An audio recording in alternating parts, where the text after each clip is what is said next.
This is Rudbeckia, huge family of flowers. We grow like 8 or 9 varieties as cuts, but Rudbeckias are far more useful even beyond that.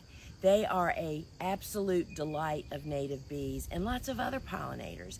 So if I can, and we have the space, I leave the blooms in the garden. This is Indian summer, and you can see, I mean, there's a million blooms here, right?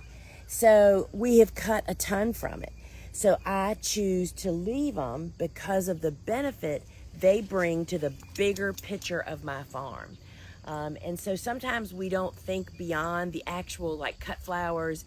I've learned that the health of my farm really lies in this kind of thinking, to think beyond, does the flower do something for somebody? And if I have the room to leave it, I love to leave the Rudbeckias. Even though they aren't very pretty to look at, the native bees absolutely adore them.